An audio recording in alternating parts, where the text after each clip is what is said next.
आज 28 अगस्त 2020 की मुरली है। ओम शांति। बाप दादा मधुबन।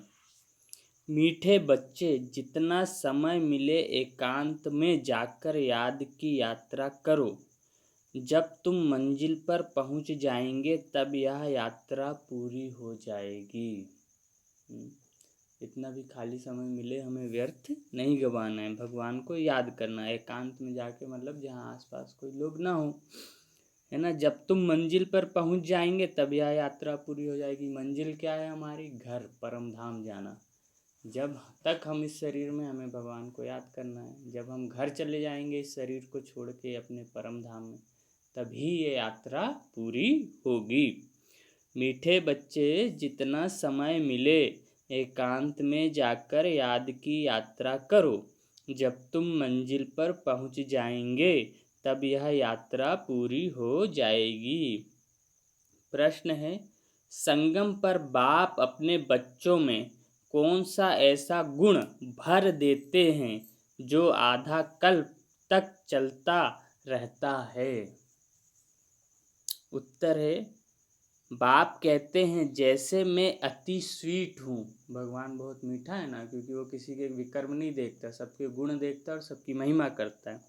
बाप कहते हैं जैसे मैं अति स्वीट हूँ, ऐसे बच्चों को भी स्वीट बना देता हूँ। देवताएं बहुत स्वीट हैं, तुम बच्चे अभी स्वीट बनने का पुरुषार्थ कर रहे हो। हमें भी मीठा बनना है। कैसा मीठा? मतलब सबके लिए अच्छा सोचना, अच्छा बोलना और सब में अच्छा देखना।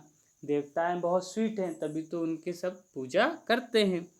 जो बहुतों का कल्याण करते हैं, जिनमें कोई शैतानी ख्यालात नहीं हैं, वही स्वीट है। बहुतों, अगर हम किसी की महिमा भी करें ना, किसी के गुण की, तो वो भी उसका कल्याण हुआ। क्यों? क्योंकि कई लोग अपने गुण पे ध्यान ही नहीं देते और फिर वो गुण बढ़ता नहीं है। हम अगर उसकी महिमा करें कि तुम्हारे में ये गुण है, तो वो ध्यान देगा कि मेरे में ये गुण है, तो और गुण मुझ में आने चाहिए, तो ये भी उसका कल्याण करना हुआ। जिनमें कोई शैतानी ख्यालात नहीं है, वही स्वीट है। उन्हें ही ऊंच पद प्राप्त होता है, उनकी ही फिर पूजा होती है ना। देखिए, 33 करोड़ देवी देवता तो गाए हुए हैं, लेकिन क्या जानते हैं हम 33 करोड़ को? हम मुख्य जिनकी पूजा करते हैं वो है राम सीता, राधे कृष्ण, लक्ष्मी नारायण, गणेश, हनुमान, शंकर, बस। इसके अलावा फिर देवियों की पूजा होती है अलग अलग, और सब कुछ आप मिला लो, गिन भी लो तो शायद 150-1000 लोगों को गिन लोगे। बाकी तो जो बहुत, ये जो 1000 या 108 की माला जो बोले हैं बाबा, 16108 की, 16108 तक की जो आत्माएं होती हैं उनकी बहुत अच्छे से पूजा होती है। उसके बाद बस याद कर लिया जाता है, क्योंकि उन्होंने इतना पुरुषार्थ नहीं किया कि उनका बहुत बड़ा मंदिर बन सके, वहाँ पूजा हो सके। कश्मीर में एक मंदिर है, इन्हीं का शालिग्राम मंदिर है वो। उसमें सामने लक्ष्मी नारायण है, फिर उसके आजू बाजू 108 है, फिर उसके आजू बाजू 16108 देवी देवता, फिर उसके ऊपर पूरा मंदिर में सब मिला के 33 करोड़ देवी देवता का वो वैसा मंदिर बना है पूरा।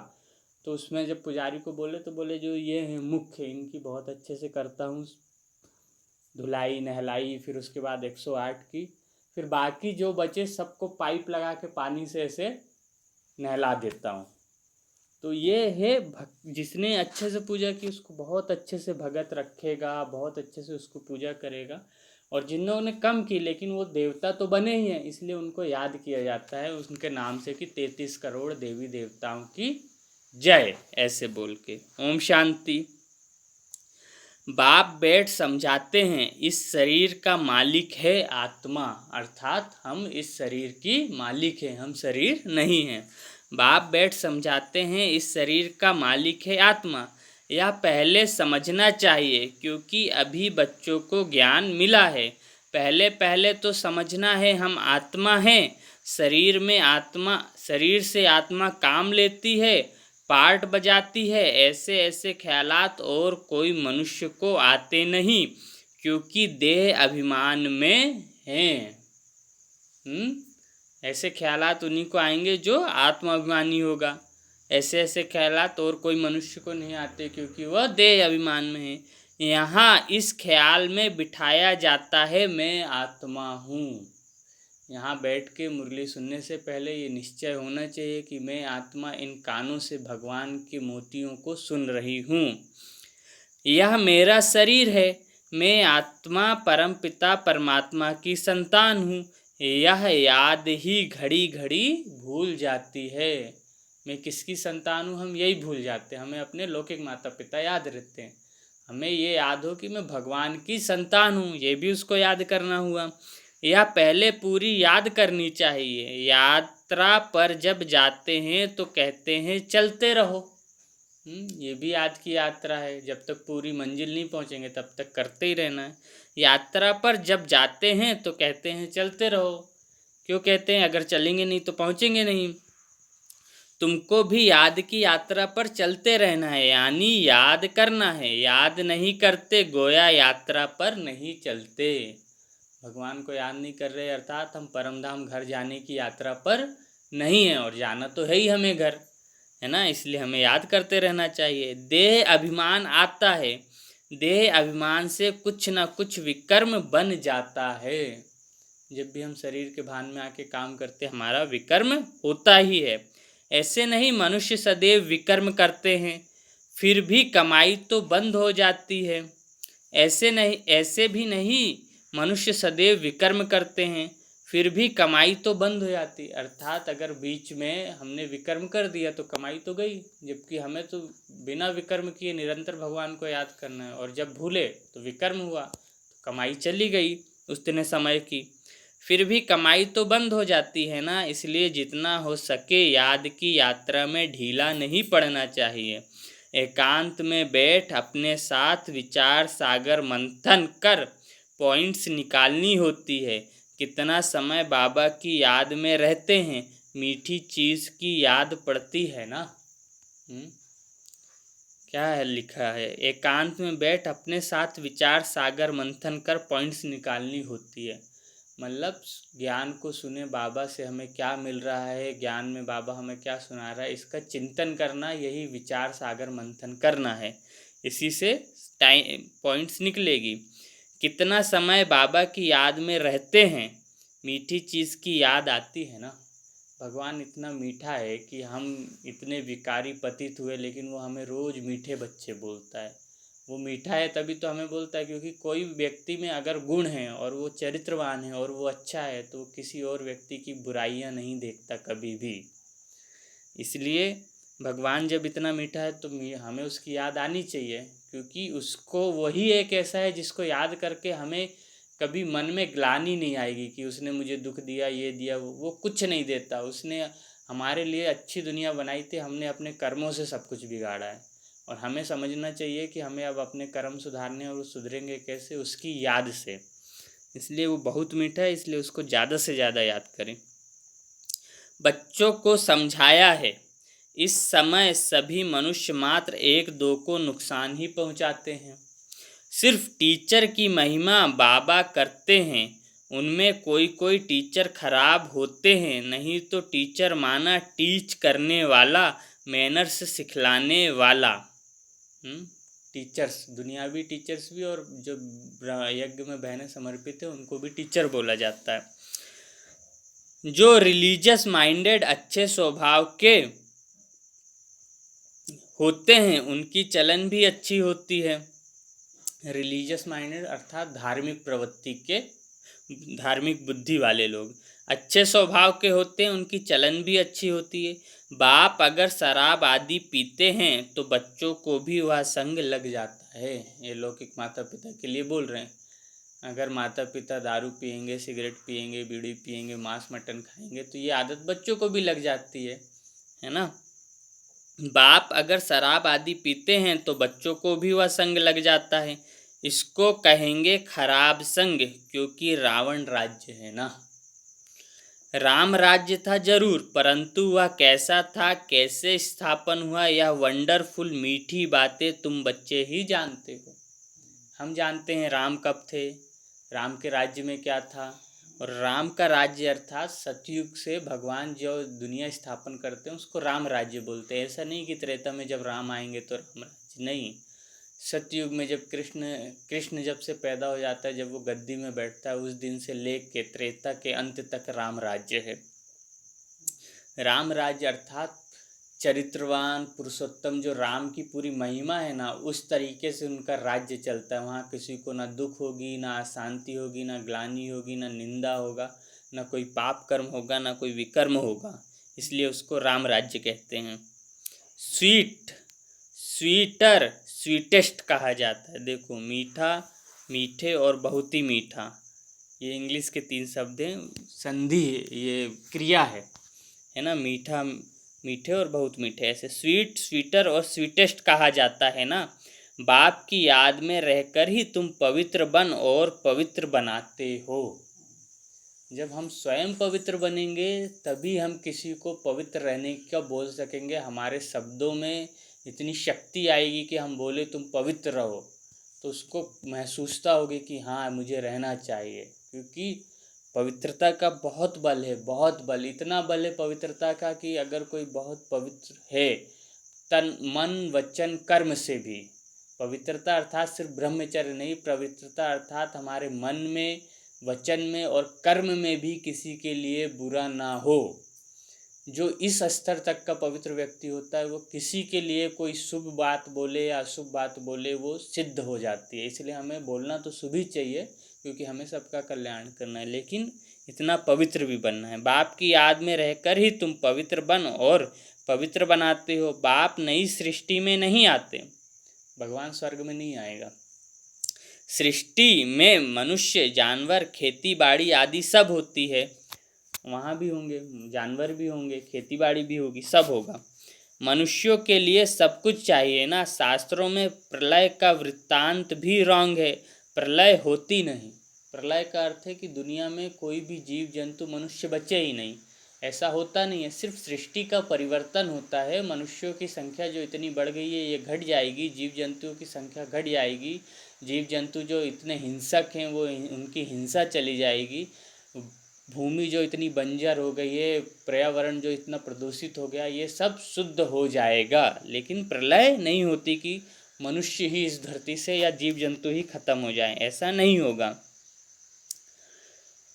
प्रलय होती ही नहीं, यह सृष्टि का चक्र फिरता ही रहता है। बच्चों को आदि से अंत तक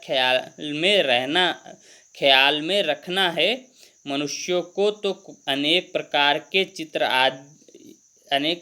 चित्र याद आते हैं, मेले मलाखड़े याद आते हैं, वह सभी है हद के तुम्हारी है बेहद की याद। बेहद की खुशी, बेहद का धन, बेहद का बाप है ना। हद के बाप से सब हद का मिलता है, बेहद के बाप से बेहद का सुख मिलता है। सुख होता ही है धन से, धन तो वहाँ अपार है। धन से सुख होता है, लेकिन धन ही सब कुछ है ऐसा नहीं मानो। देखिए, जिसके पास धन होता है वो खुश तो रहता है ना व्यक्ति, उसको चिंता नहीं है कि मेरा क्या होगा, क्योंकि धन है करने के लिए। तो वहाँ तो कितना धन है, सोने की ईंटों के महल ही बनाए हुए हैं, अब इससे ज़्यादा धन क्या होगा किसी के पास, है ना। बेहद के बाप से बेहद का सुख मिलता है, सुख होता ही है धन से। वहाँ धन तो वहाँ अपार है, सब कुछ सतो प्रधान है वहाँ। तुम्हारी बुद्धि में है हम सतो प्रधान थे, फिर बनना है, यह भी तुम अभी जानते हो, तुम्हारे में भी नंबरवार है। स्वीटर, स्वीटेस्ट है ना। बाबा से भी स्वीट होने वाले हैं, वही ऊंच पद पाएंगे। बाबा से भी स्वीट होने वाले हैं, वही ऊंच पद पाएंगे। स्वीटेस्ट वह है जो बहुतों का कल्याण करते हैं। देखिए, बाबा ने बता दिया स्वीटेस्ट कौन है। स्वीट वो है जो बाबा जैसे हैं और स्वीटेस्ट बनेंगे, और जो स्वीटेस्ट जो औरों का भी कल्याण करते हैं। बाप भी स्वीटेस्ट है ना, क्योंकि वो सबका कल्याण करते हैं, तब तो सब उनको याद करते हैं। कोई शहद या चीनी को ही स्वीटेस्ट नहीं कहा जाता, यह मनुष्य की चलन पर कहा जाता है। कहते हैं ना, यह स्वीट चाइल्ड, मीठा बच्चा है। कहते हैं ना ये बच्चा बहुत मीठा है, मतलब बहुत अच्छा है। सतयुग में कोई भी शैतानी बात नहीं होती, इतना ऊंच पद जो पाते हैं जरूर यहाँ पुरुषार्थ किया है। लक्ष्मी नारायण जो बने हैं, इतना ऊंच बने हैं, जरूर यहाँ पुरुषार्थ किया है, मेहनत की है अपने ऊपर मीठा बनने की, भगवान जैसा बनने की। तुम अभी नई दुनिया को जानते हो, तुम्हारे लिए तो जैसे कल नई दुनिया सुखधाम होगी। जब हम भगवान की याद में धीरे धीरे लगते चले जाएंगे ना, तो हमें लगेगा कि बस स्वर्ग आया कि आया, स्वर्ग आया कि आया, ऐसा ही लगेगा। ये दुनिया तो याद ही नहीं रहेगी, स्वर्ग आया कि आया। और समय खटाखट खटाखट ऐसे बीतता जाएगा कि हमें लगेगा कि बस हम कल स्वर्ग में पहुँचे। तुम्हारे लिए तो जैसे कल नई दुनिया सुखधाम होगी, मनुष्यों को पता ही नहीं शांति कब थी।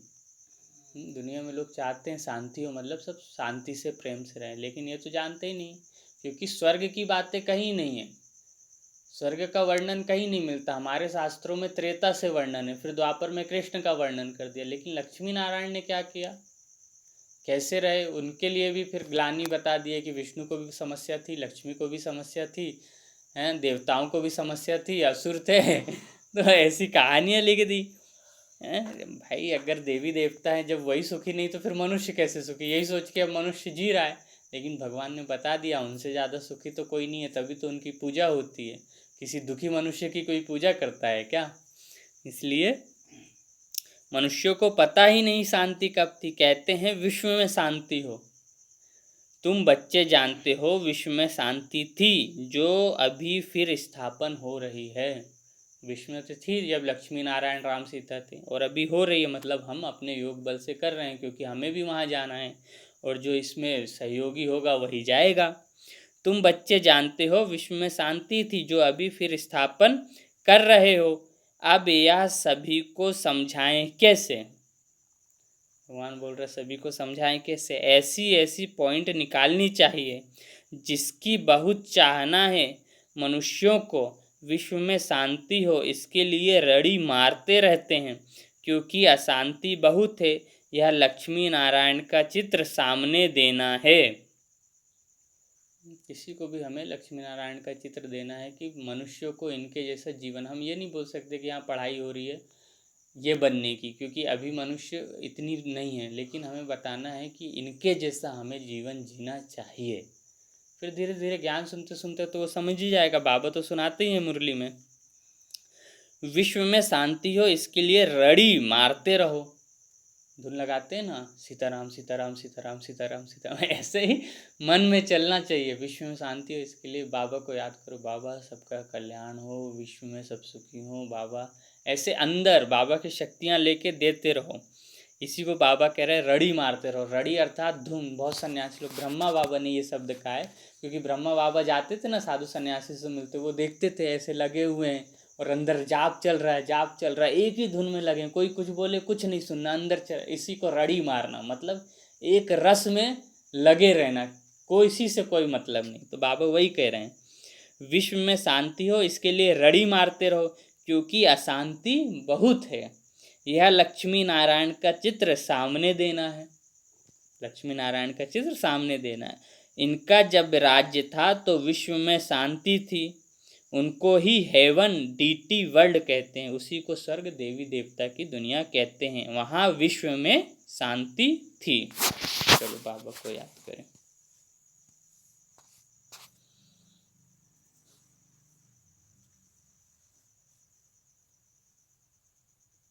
बाबा से बातें करें मन से कि मीठे बाबा, प्यारे बाबा, आपने हमें अपना बनाकर हमारा जीवन धन्य कर दिया।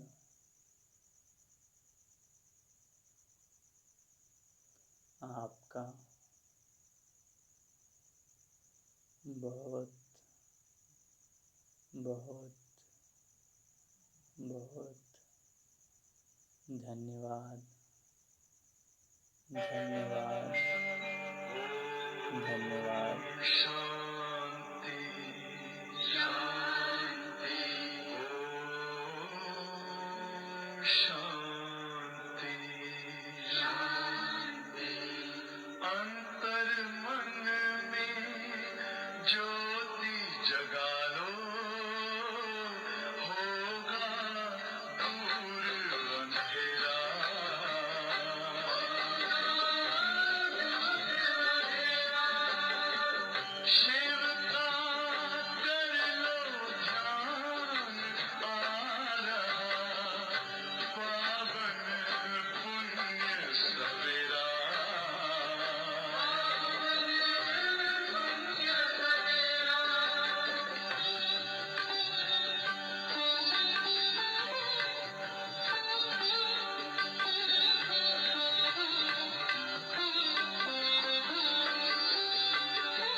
आज से 5000 वर्ष पहले की बातें और कोई नहीं जानते। 5000 वर्ष का ये कल्प है, कोई जानता ही नहीं है। 5000 क्या, हम कहें आज से 10 साल पहले का भी तो कोई सही सही बता पाएगा क्या? संभव नहीं है। उसमें ही बहुत कुछ मिला जुला है, सब ने अपने हिसाब से लिखते हैं। तो 5000 तो बहुत दूर की बात है। आज से 5000 वर्ष पहले की बातें और कोई नहीं जानते। यह है मुख्य बात। सब आत्माएं मिलकर कहती हैं विश्व में शांति कैसे हो। सभी आत्माएं पुकारती हैं तुम यहाँ विश्व में शांति स्थापन करने का पुरुषार्थ कर रहे हो। जो विश्व में शांति चाहते हैं उन्हें तुम सुनाओ कि भारत में ही शांति थी। जब भारत स्वर्ग था तो शांति थी, अब नर्क है। पूरा जो ड्रामा है, जो सृष्टि का चक्र है, वो भारत पे ही बना है। भारत जब स्वर्ग होगा तो विश्व में शांति हो जाएगी, और जब से भारत में दुख अशांति बढ़ना शुरू होता है वैसे दुनिया में भी बढ़ना शुरू हो जाता है। क्योंकि जब दुनिया में शांति थी तो सिर्फ भारत ही था, है ना। जब भारत में अशांति शुरू हुई द्वापर युग के बाद तो अलग अलग धर्म आए, अलग अलग कोने में, है ना। जो विश्व में शांति चाहते हैं उन्हें तुम सुनाओ कि भारत में ही शांति थी। जब भारत स्वर्ग था तो शांति थी, अब नर्क है। नर्क कलयुग में शांति है, क्योंकि धर्म अनेक है, माया का राज्य है, भक्ति का भी पांप है। दिन प्रतिदिन वृद्धि होती जाती है। मनुष्य भी मेले मलाखड़े आदि पर जाते हैं, समझाते हैं जरूर कुछ सच होगा। अभी तुम समझते हो, उनसे कोई पावन नहीं बन सकते हैं। पावन बनने का रास्ता मनुष्य कोई बता ना सके। अगर कोई मनुष्य कहे हम बताएं भगवान आपको मिलेगा, संभव नहीं है ना। क्योंकि जो घर का रास्ता जानता है वही। अगर कोई कहे कि दिल्ली यहाँ से ऐसे ऐसे जाना है और वो गया नहीं है तो हमें नहीं। जो दिल्ली यहाँ से गया हो वही आके बता सकता है ऐसे जाना, यहाँ पे ये मोड़ आएगा, यहाँ पे ये ढाबा आएगा, यहाँ पे ये आएगा। ऐसे ही घर जो है परम धाम, वहाँ कोई गया नहीं है। वहाँ से आए तो सब है लेकिन गया नहीं है, इसलिए परम धाम जाने का रास्ता बता नहीं सकता। और जो चला गया अगर, तो वो फिर नीचे आएगा ही नहीं, अपने टाइम पे आए। तो इसलिए भगवान को ही आना पड़ता है, बच्चे आओ अब चलो घर। इसलिए कोई मनुष्य पावन बनने का रास्ता मनुष्य कोई बता न सके। पतित पावन एक ही बाप है, दुनिया एक ही है, सिर्फ नई और पुरानी कहा जाता है। यही नया भारत, पुराना भारत, दुनिया एक ही है। यही घर जब बना था तो नया था, अब पुराना हो गया, 5 साल पुराना। ऐसे ये दुनिया ही नई और पुरानी होती है। नई दुनिया में नया भारत, नई दिल्ली कहते हैं, नई होती है जिसमें फिर नया राज्य होगा। यहाँ पुरानी दुनिया में पुराना राज्य है। पुरानी और नई दुनिया किसको कहा जाता है यह भी तुम जानते हो। भक्ति का कितना बड़ा प्रस्ताव है, इसको कहा जाता है अज्ञान। ज्ञान सागर एक बाप है, ज्ञान सागर एक बाप है। बाप तुमको ऐसे नहीं कहते कि राम राम कहो व कुछ करो। नहीं, बच्चों को समझाया जाता है वर्ल्ड की हिस्ट्री ज्योग्राफी कैसे रिपीट होती है। यहाँ एजुकेशन तुम पढ़ रहे हो, इसका नाम ही है रूहानी एजुकेशन। स्पिरिचुअल नॉलेज अर्थात आध्यात्मिक ज्ञान। स्पिरिट क्या होता है? स्पिरिट आग को बोलते हैं, चिंगारी। तो चिंगारी मतलब आत्मा क्या है? बिंदी समान लाइट स्वरूप है, इसलिए इसको स्पिरिचुअल नॉलेज बोलते हैं। इनका अर्थ भी कोई नहीं जानते। ज्ञान सागर तो एक ही बाप को कहा जाता है, वह है स्पिरिचुअल नॉलेजफुल फादर, आध्यात्मिक ज्ञान का ज्ञाता। बाप रूहों से बात करते हैं, भगवान हम आत्माओं से बात करते हैं, शरीर से नहीं करते हैं, कभी भी नहीं करते। भगवान जब ब्रह्मा बाबा के तन में या दादी के तन में आते हैं तो उनको सिर्फ बिंदी बिंदी बिंदी दिखता है और उसी से बात करते हैं। शरीर का उनको कोई नहीं रहता भान, क्योंकि वो खुद ही आत्मिक स्थिति में। जब हम खुद आत्मिक स्थिति में स्थित हो जाएंगे ना तो हमें बिंदी बिंदी बिंदी दिखेगा। एक बार मेरे साथ हो गया था गलती से। मैं हॉस्पिटल में बैठा था डॉक्टर कॉल के लिए, वहाँ जितना लोग आए थे पेशेंट सब बिंदी बिंदी दिखने लगे। मैंने कहा ये क्या है, ऐसे मैं डर गया क्योंकि मैंने पहले तो कभी देखा नहीं। मैंने कहा मेरी आंखें तो नहीं ख़राब हो गई। फिर बाद में मुझे कुछ समय बाद मुरली पढ़ते पढ़ते अनुभव हुआ कि मुझे उस दिन सब आत्माएं दिख रही थी, शरीर सबके गायब हो। तो ये धीरे धीरे योग से आता है। भगवान इसी को साक्षात्कार भी बोल सकते हैं। बाप रूहों से बात करते हैं, तुम बच्चे समझते हो रूहानी बाप पढ़ाते हैं। यह है स्पिरिचुअल नॉलेज। रूहानी नॉलेज को ही स्पिरिचुअल नॉलेज कहा जाता है, मतलब आत्मा के ज्ञान को ही हाँ स्पिरिचुअल नॉलेज कहा जाता है। स्पिरिट मतलब आत्मा। तुम बच्चे जानते हो परम पिता परमात्मा बिंदी है, वह हमको पढ़ाते हैं, हम आत्माएं पढ़ रही हैं। यह भूलना नहीं चाहिए। हम आत्मा को जो नॉलेज मिलती है फिर हम दूसरी आत्माओं को देते हैं। यह याद तब ठहरेगी जब अपने को आत्मा समझ बाप की याद में रहेंगे। याद में बहुत कच्चे हैं, झट दे अभिमान आ जाता है। किसी ने आगे सुनाया, उसने आपके लिए ऐसे कहा, कैसे बोल दिया, कैसे बोल सकता है, मैं ये हूँ। मैं क्या हूँ, ये देह भान है, मैं आत्मा हूँ। ठीक है भाई, मेरा कभी हिसाब किताब होगा, बोल के बराबर हो गया। उसने बोल दिया, मुझे कोई फ़र्क नहीं पड़ता, क्योंकि वो समझदार नहीं है, मैं तो समझदार हूँ, है ना। कोई कीचड़ फेंके तो अपने ऊपर लेना थोड़ी है हमें। याद में बहुत कच्चे हैं, झट देह अभिमान आ जाता है। देही अभिमानी बनने की प्रैक्टिस करनी है। हम आत्मा इनको सौदा देते हैं, हम आत्मा व्यापार करते हैं। ऐसे व्यापारी को समझा रहे हैं कि किसी के साथ धंधा कर रहे हो तो हम इस आत्मा के साथ, जैसे हम किसी को धान दिए बोने के लिए, तो मैं इस आत्मा को धान दे रहा हूँ, इस आदमी को नहीं। ऐसे मन में आना चाहिए, भले उस आत्मा का शरीर का नाम जो भी है। अपने को आत्मा समझ बाप को याद करने में ही फ़ायदा है। जो भगवान हमें कितना बोलता है कि अपने को आत्मा समझो रात दिन, क्योंकि वो जानता है कि अगर ये आत्मा अपने को निश्चय नहीं कर पाए तो अंत में सज़ा भोगनी पड़ेगी। क्योंकि देह भान में रहेंगे तो इस शरीर की याद रहने से शरीर के सारे विकर्म याद आएंगे अंत समय, तो बहुत दुख होगा। लेकिन जब आत्मिक भान में रहेंगे, मैं आत्मा हूँ, तो इससे पाप भी कटते चले जाएंगे। और जब शरीर का भान ही टूटा रहेगा तो इस शरीर के द्वारा हुए कोई भी विकर्म का अंत में साक्षात्कार भी होगा हमें, तो हमें तकलीफ़ नहीं होगी, क्योंकि हम शरीर से के मोह से टूट चुके होंगे। ऐसा होता है ना, कोई व्यक्ति अगर धनी हो जाए, जैसे हम पहले बहुत गरीब थे, अगर हम आज धनी हो गए तो हम वो अपने गरीबी के दिन भी देखें तो हमें दुख नहीं होगा। हमें लगेगा आज तो मैं धनी हूँ, संपन्न तो हूँ ना, मैं वहाँ से बाहर आ गया। लेकिन कोई संपन्न व्यक्ति गरीब हो जाए तो उसको याद आएगा। ऐसे ही अभी हम शरीर को हमें याद है, मतलब हम गरीब हैं।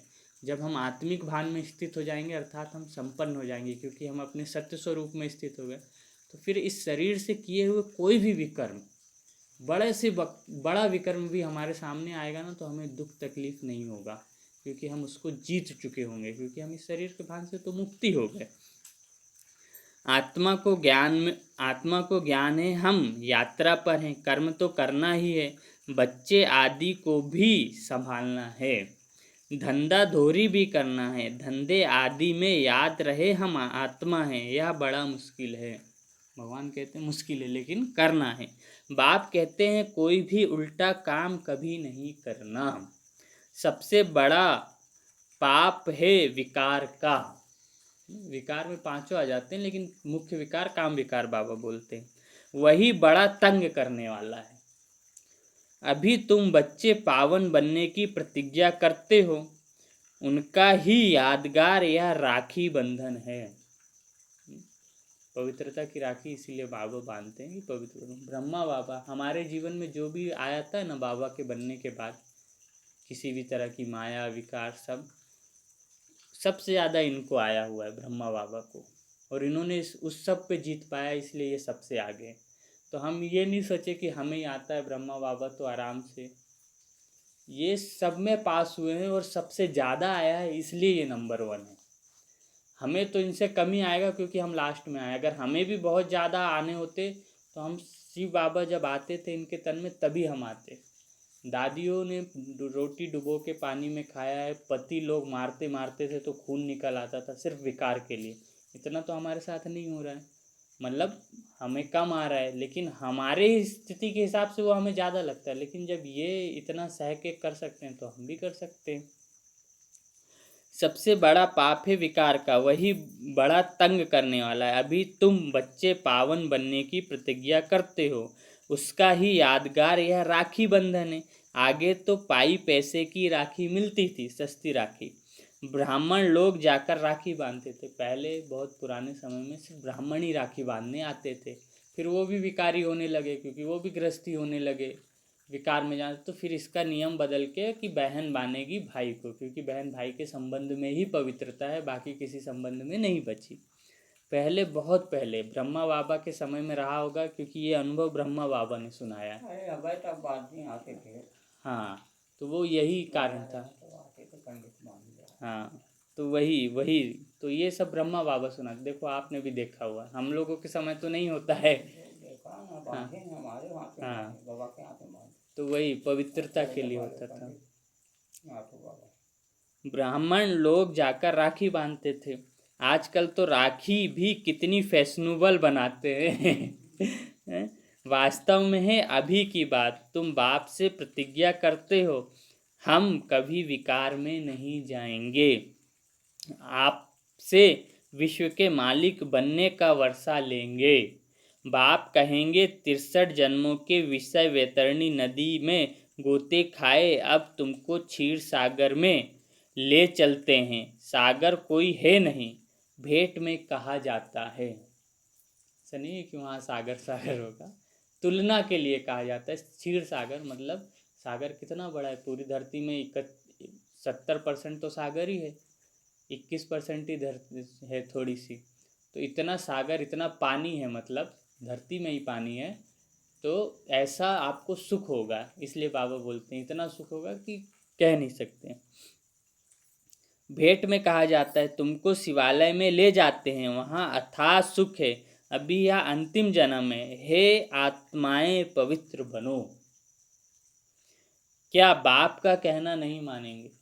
देखो, भगवान कई बार अपने बच्चों को मतलब देखता है कि बच्चे नहीं समझ पा रहे, इनको क्या देख रहा हूँ, तो थोड़ा सा बोलते हैं कि बाप का कहना नहीं मानेंगे, मैं बाप हूँ, समझा रहा हूँ तो मेरा नहीं सुनोगे, ऐसा। ईश्वर तुम्हारा बाप कहते हैं, हे मीठे बच्चे, विकारों में नहीं जाओ, जन्म जन्मांतर के पाप सिर पर हैं, वह मुझे याद करने से ही भस्म होंगे। कल्प पहले भी तुमको शिक्षा दी थी, बाप गारंटी तब करते हैं जब तुम यह गारंटी करते हो कि बाबा हम आपको याद करते रहेंगे। भगवान ने कहा है, मैं तुम्हारी सारी जिम्मेदारी लूँगा, बस तुम्हें मुझे याद करना है। सारी जिम्मेदारी अर्थात कैसी भी परिस्थिति आएगी तुम्हारे जीवन को कुछ नहीं होगा, लेकिन तुम्हें मेरे पे निश्चय होना चाहिए। ये नहीं कि बीच समुद्र में खड़े हैं और नाव हिल रही है तो हम सोचे कोई हो जिसको हम पकड़ ले। नहीं, भगवान पे निश्चय है तो नाव हिलेगी, लेकिन ना हम उससे गिरेंगे ना वो नाव डूबेगी। और परिस्थितियाँ ऐसा ही है, जीवन में उतार चढ़ाव यही है। हमारा निश्चय डोल जाता है, इसलिए हम परेशान होते रहते है ना। और वो जो बोले उसको करना ही है, नहीं करोगे तो परेशानी होगी। जब मैं रायपुर से अहमदाबाद जा रहा था तो बाबा ने मुझे बोला था नहीं जाओ, मतलब डायरेक्ट नहीं बोला, बोले तुम जाओगे तो यहाँ सेंटर की सेवा कौन करेगा।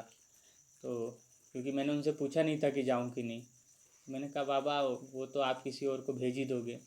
मैं इसलिए अहमदाबाद जाने के बाद मुझे इतनी परेशानी हुई क्योंकि मैंने उनकी बात नहीं सुनी। सुन लेता तो कोई तकलीफ़ नहीं होती, वहाँ तो अच्छे से था, लेकिन अपनी मन मत चलाया इसलिए तकलीफ़ हुई, है ना। इतना याद करते रहो, इतना याद करते रहो जो शरीर का भान ना रहे। सन्यासियों में भी कोई कोई तीखे बहुत पक्के ब्रह्म ज्ञानी होते हैं, वह भी ऐसे बैठे बैठे शरीर छोड़ देते हैं। अटल निश्चय है तो बहुत आराम से शरीर छूट जाता है।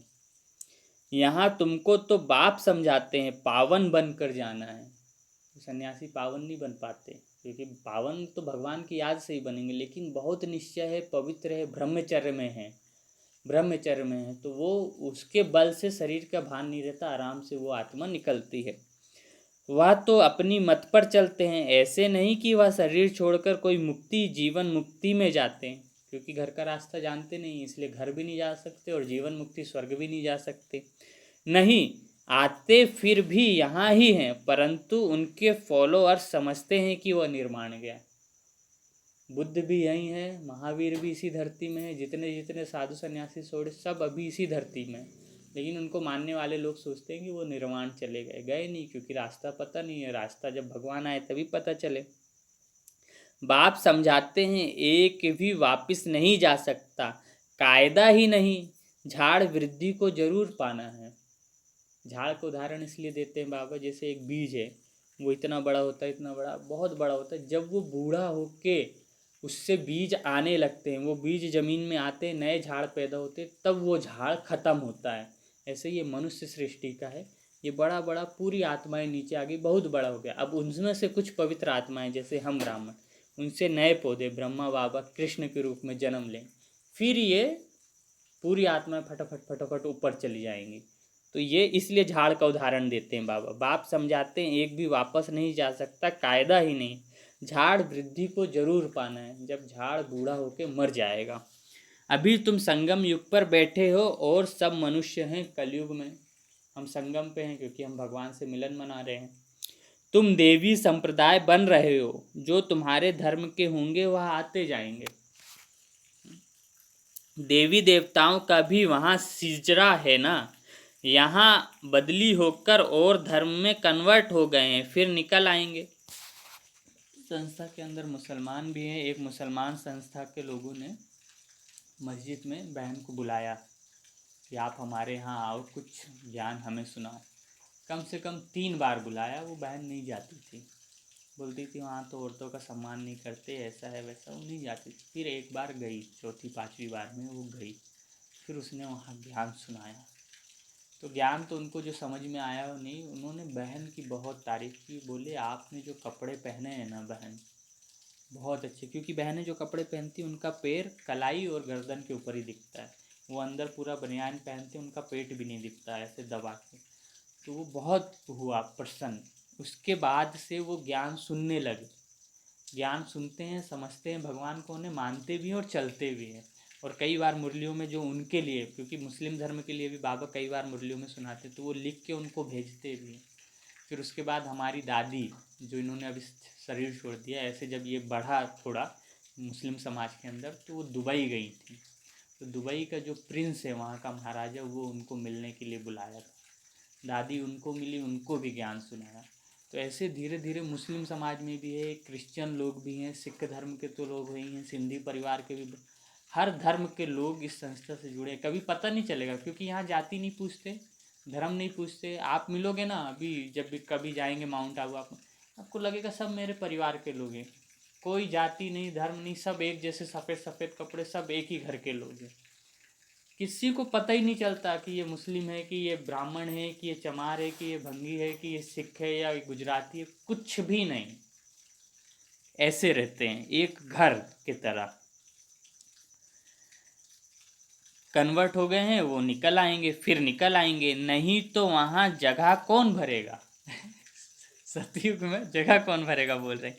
जरूर वह अपनी जगह भरने फिर आ जाएंगे, या बहुत महीन बातें हैं, बहुत अच्छे अच्छे भी आएंगे जो दूसरे धर्म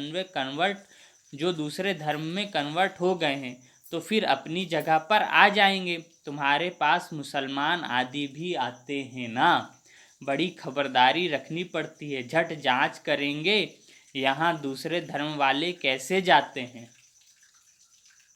संस्था की जांच करेंगे, होती है जांच।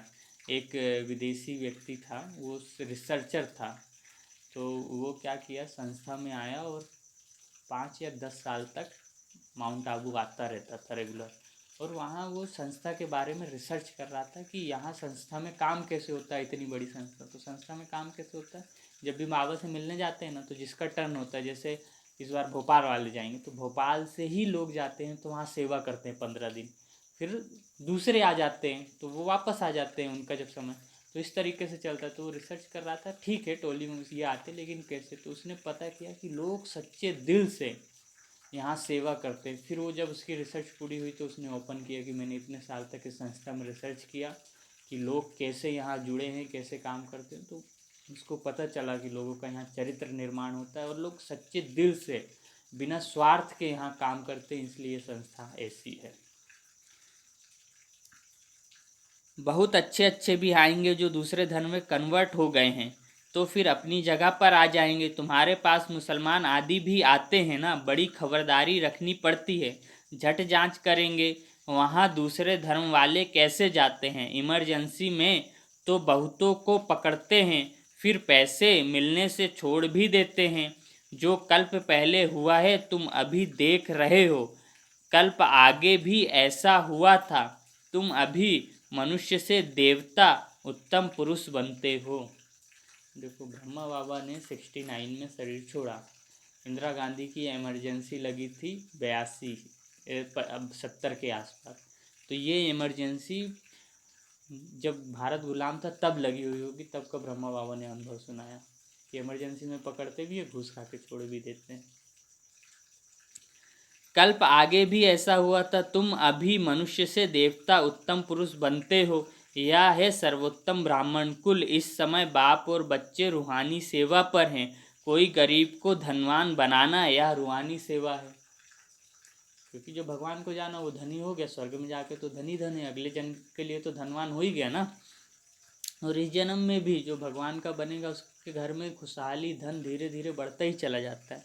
बाप कल्याण करते हैं तो बच्चों को भी मदद करनी चाहिए। जो बहुतों को रास्ता बताते हैं वह बहुत ऊंच चढ़ सकते हैं। तुम बच्चों को पुरुषार्थ करना है, लेकिन चिंता नहीं, क्योंकि तुम्हारी रिस्पॉन्सिबिलिटी बाप के ऊपर है। हमें सिर्फ भगवान को याद करना है, पुरुषार्थ चिंता नहीं करनी है। हमारी जिम्मेदार भगवान खुद है। पुरुषार्थ जोर से कराया जाता है, फिर जो फल निकलता है समझा जाता है कल्प पहले मिसल है।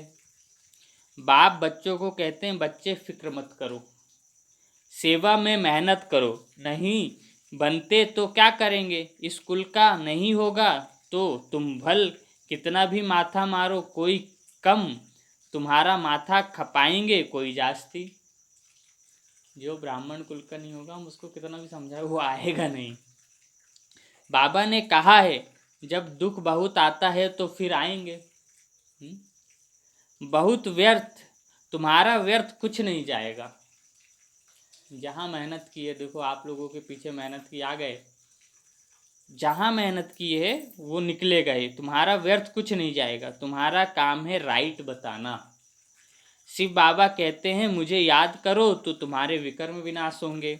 ऐसे बहुत कहते हैं भगवान जरूर है, महाभारत लड़ाई के समय भगवान था, सिर्फ कौन सा भगवान था उसमें मूंझ गए हैं। कृष्ण तो हो ना सके हैं, कृष्ण उसी फीचर्स से फिर सतयुग में ही होगा। हर जन्म में फीचर्स बदलते जाते हैं। इस जन्म में हम ये हैं, अगले जन्म में हम दूसरे। ऐसे कृष्ण भी सिर्फ पहले जन्म में ही वो कृष्ण है, उसके बाद वो अगले नाम में होगा, फिर उसके बाद अगले नाम में होगा, है ना। हर जन्म में फीचर्स बदलते जाते हैं। सृष्टि अब बदल रही है, पुराने को नया अब भगवान कैसे बनाते हैं वह भी कोई नहीं जानते। तुम्हारा आखिर नाम निकलेगा, स्थापना हो रही है, फिर यह राज्य करेंगे, विनाश भी होगा। एक तरफ नई दुनिया, एक तरफ पुरानी दुनिया, यह चित्र बड़ा अच्छा है। कहते भी हैं ब्रह्मा द्वारा स्थापना, शंकर द्वारा विनाश, परंतु समझते कुछ नहीं है। मुख्य चित्र है त्रिमूर्ति का, ऊंचते ऊंच है शिव बाबा। तुम जानते हो शिव बाबा ब्रह्मा द्वारा हमको याद की यात्रा सिखला रहे हैं। बाबा को याद करो। योग अक्षर डिफिकल्ट लगता है, कोई बोले योग लगाओ भगवान से तो मुश्किल लगेगा, इसलिए भगवान ने कहा याद करो। याद तो सरल है, अभी मैं बोलूँ अंश को याद करो, याद आ गया ना, बस ऐसे ही भगवान को याद करो। याद क्योंकि बहुत सरल है। याद अक्षर बहुत सहज, बाबा अक्षर बहुत लवली है। बाबा अक्षर भी मीठा है, क्योंकि सभी हम अपने माता पिता को बाबा बाबा बोलते हैं, इसलिए तुमको खुद ही लज्जा आएगी। हम आत्माएं बाप को याद नहीं कर सकती हैं। जिनसे विश्व की बादशाही मिलती है। आप ही लज्जा आएगी, बाप भी कहेंगे तुम तो बेसमझ हो। बाप को याद नहीं कर सकते हो तो वर्षा कैसे पाएंगे, विकर्म विनाश कैसे होंगे। एक बार ऐसे ही मेरे मन में बहुत जब प्रेम आया तो मैंने कहा बाबा आप शरीर में होते तो मैं आपके हाथ पैर दबा के सेवा करता। तो बाबा ने संकल्प दिया, बच्चे मेरी सेवा करनी है तो मुझे याद करो। अब मैं शरीरधारी तो हूँ नहीं कि तुम मेरे हाथ पैर दबाओ, तो अगर तुम्हें मेरी सेवा करनी है तो मुझे याद करो। तो हमें भगवान की अगर सेवा करनी है तो हमें मतलब भगवान का जो है उसको कुछ नहीं चाहिए, ना उसको सेवा चाहिए ना उसको नई दुनिया चाहिए, कुछ नहीं। उसको सब कुछ हमें देने के लिए हम उससे कुछ भी पूछेंगे ना, कुछ भी, तो वो इस तरह की युक्ति बताता है हमें कि जिससे हमारा ही कल्याण हो, हमारा ही फायदा हो। इस तरीके से वो हमें हर चीज़ बोलता है, बताता है ना। बाप भी कहेंगे तुम तो बेसमझ हो, बाप को याद नहीं कर सकते हो तो वर्षा कैसे पाएंगे, विकर्म विनाश कैसे हो। तुम आत्मा हो, मैं तुम्हारा परम पिता परमात्मा अविनाशी हूँ ना। तुम चाहते हो हम पावन वन सुखधाम में जाएं तो श्रीमत पर चलो। मुझ बाप को याद करो तो विकर्म विनाश होंगे, याद नहीं करेंगे तो विकर्म विनाश कैसे होंगे। याद नहीं करेंगे तो विकर्म विनाश नहीं होंगे। अच्छा, मीठे मीठे सिकी लधे बच्चों प्रति मात पिता बाप दादा का याद प्यार और गुड मॉर्निंग। रूहानी बाप की रूहानी बच्चों को नमस्ते। हम रूहानी बच्चों की रूहानी मात पिता मम्मा बाबा मम्मा बाबा बाप दादा बाप दादा को को याद प्यार, याद प्यार गुड मॉर्निंग और नमस्ते। नमस्ते। शुक्रिया बाबा, शुक्रिया शुक्रिया बाबा, शुक्रिया आपका पद्मा पदम, शुक्रिया। आपका पद्मा पदम, शुक्रिया। धारणा के लिए मुख्य सार। पहला, हर प्रकार से पुरुषार्थ करना है, फिक्र चिंता नहीं, क्योंकि हमारा रिस्पॉन्सिबल स्वयं बाप है। हर प्रकार से पुरुषार्थ करना है, जैसे हमसे हो सके, हर प्रकार मतलब खाते समय, उठते बैठते, बात करते, सब तरह से। और चिंता नहीं करनी है हमें, क्योंकि चिंता करेंगे तो हम भगवान को याद नहीं कर सकते। बेफिक्र रहो, जो होगा अच्छा। एक ये भगवान ने दो दवाई दी है, don't vary no effect. Don't vary मतलब किसी चीज़ की चिंता नहीं करो, और नो इफेक्ट मतलब दुनिया की परिस्थिति का हमारे ऊपर कोई प्रभाव नहीं पड़ेगा। इस दो दवाई को रोज़ खाओ। डोंट वेरी, मुझे कोई चिंता नहीं है, कोई कोई कुछ कहे। नो इफेक्ट मतलब मेरे ऊपर तुम्हारा कोई प्रभाव नहीं पड़ता, मेरे को सिर्फ भगवान को याद करना और भगवान का ही मुझ पे प्रभाव पड़ता है। Don't vary, no effect. हमारा कुछ भी व्यर्थ नहीं जा सकता। दूसरा, बाप समान बहुत बहुत स्वीट बनना है, अनेकों का कल्याण करना है, इस अंतिम जन्म में पवित्र जरूर बनना है, धंधा आदि करते अभ्यास करना है कि मैं आत्मा हूँ। वरदान, हर कदम में पद्मों की कमाई जमा करने वाले, सर्व खजानों से संपन्न व तृप्त आत्मा भव। हर कदम, जो जीवन में हम आगे बढ़ रहे हैं वो कदम है ना। हर कदम में पद्मों की कमाई जमा करने वाले, सर्व खजानों से संपन्न व तृप्त आत्मा भव। ज्ञान का, गुणों का ये खजाना है। जो भगवान की शक्तियाँ गुण है वही हमारे भी शक्तियाँ गुण, वही हमारे खजाने, वही हमारी प्रॉपर्टी है, और उसी में हमें जो यहाँ है उसमें तृप्त और संतुष्ट रहना है। और भगवान ने कहा है तुम ब्राह्मणों के कदमों में पदम है, जहाँ हम रखें वहाँ का वातावरण बदल जाए। ये बहनें जो हम बुलाते हैं, कोई सामान्य मनुष्य बुलाता है ऐसे नहीं जाती। मैंने खुद देखा है सेंटर में, दीदी को एक माता बोलती थी आओ आओ, कम से कम 5 से 6 बार बुलाए होंगे तब गए, ऐसे नहीं जाते, क्योंकि उनके कदमों में पदम है और उनका योग का प्रभाव पड़ता है वो जहाँ जाते हैं। तो पहले कि ये स्वार्थवश बुला रहा है कि प्रेमवश बुला रहा है, उस हिसाब से जाते हैं। इतना सरल नहीं है कि कहीं भी चले जाएं। विस्तार, जो बच्चे बाप की याद में रहकर हर कदम उठाते हैं वह कदम कदम में पद्मों की कमाई जमा करते हैं। इस संगम पर ही पद्मों के कमाई की खान मिलती है। संगम युग है जमा करने का युग। अभी जितना जमा करना चाहो उतना कर सकते हो। एक कदम अर्थात 1 सेकंड भी बिना जमा के ना जाए, अर्थात व्यर्थ ना हो। सदा भंडारा भरपूर हो, अप्राप्त नहीं कोई वस्तु ऐसे संस्कार हो। जब अभी ऐसी तृप्त व संपन्न आत्मा बनेंगे तब भविष्य में अखुट खजाने के मालिक होंगे।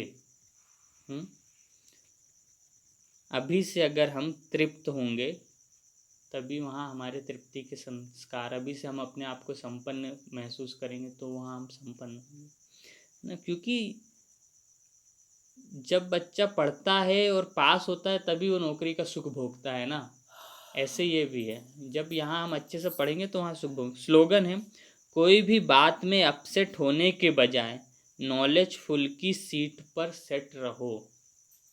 नॉलेजफुल क्या है? जो हुआ अच्छा हुआ, जो हो रहा है अच्छा हो रहा है और जो होगा अच्छा होगा। ये भगवान ने कहा है तुम्हारा भूत भी अच्छा था, तुम्हारा वर्तमान भी अच्छा है और तुम्हारा भविष्य भी अच्छा है। क्यों? क्योंकि जब हम ये मान के चलेंगे अच्छा है तभी, और अच्छा है ये मानने का कारण भी है। देखिए, भूत मतलब हम देवी देवता थे, फिर वर्तमान जो हमने जिया अभी और जी रहे हैं, तो भूत हम अच्छा बोले जिसमें कुछ भी हुआ अच्छा बुरा, आज हमें भगवान मिला।